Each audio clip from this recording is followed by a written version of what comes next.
Satu hal di akhir tahun ini yang juga menarik dari perusahaan teknologi atau startup adalah gelombang PHK.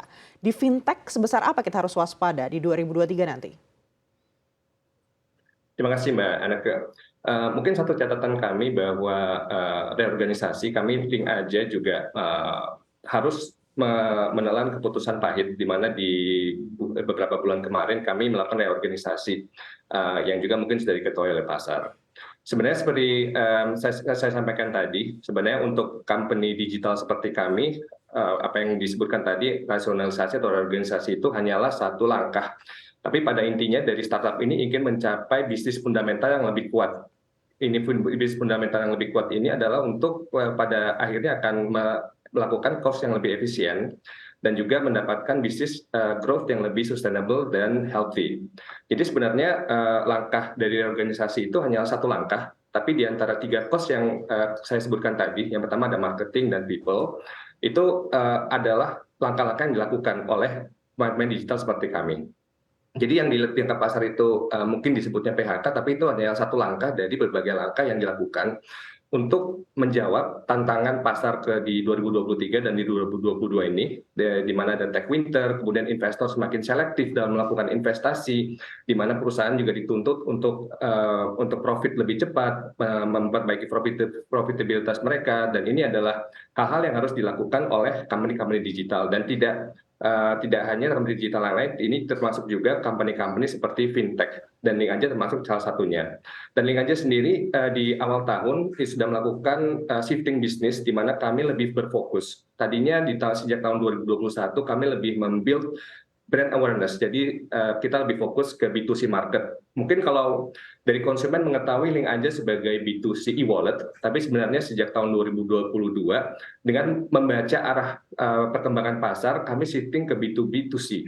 Karena kami melihat B2B ini memiliki unit economics yang lebih positif dibandingkan dengan B2C dan memiliki revenue yang lebih sustainable serta cash burn yang tidak terlalu besar seperti B2C. Mungkin kalau kita tahu di B2C ongkos marketing itu sangat besar sekali.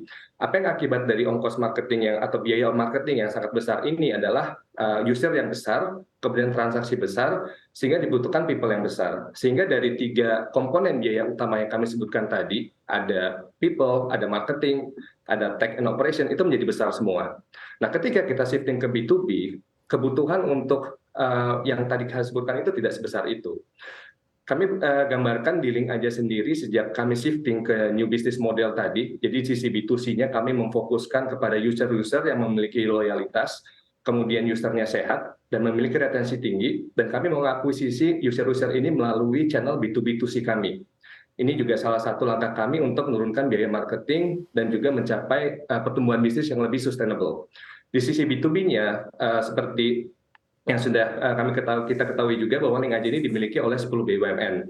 Jadi Link aja ini memiliki unique value proposition di mana Link aja bisa tap into SOE ecosystem mulai dari misalnya kita bicara supply chain, ada retailer, ada distributor dan lain sebagainya. Itu juga adalah salah satu unique value proposition Link aja yang mungkin tidak dimiliki oleh startup-startup lain. Seperti itu mungkin gambarannya. Baik, lalu ekspektasi Anda apa regulasi Bank Indonesia yang bisa membantu proses tersebut? Ya, seperti saya sampaikan tadi, Mbak Aneka, banyak sekali regulasi-regulasi Bank Indonesia yang sudah banyak membantu ya di kami seperti disebutkan BI Step tadi, kemudian juga aktivitas atau inisiatif Bank Indonesia yang sudah banyak membuat adopsi QR atau adopsi digital meningkat, seperti dilihat juga tadi dari kenaikan transaksi untuk bank digital dan juga untuk dompet elektronik. Jadi kami melihat memang support dari Bank Indonesia terhadap fintech dan juga digital startup di Indonesia ini sudah cukup positif. Seperti itu Mbak Eneke. Apakah ada yang ingin ditambahkan lagi ke depannya mungkin untuk bisa lebih mempermudah lagi proses yang harus dilewati di 2023 nanti?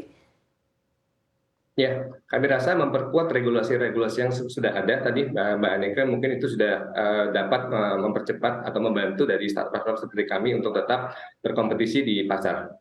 Bagaimana dari segi persaingan di industri keuangan digital di tahun depan? Apakah Link aja punya strategi khusus?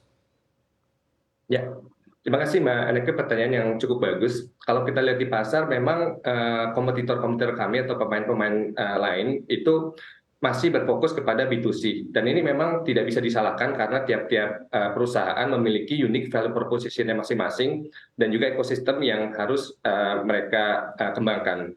Kalau dari Link Aja sendiri yang membedakan kami dengan kompetitor atau pemain-pemain lain di Indonesia adalah kami fokusnya ke B2B2C.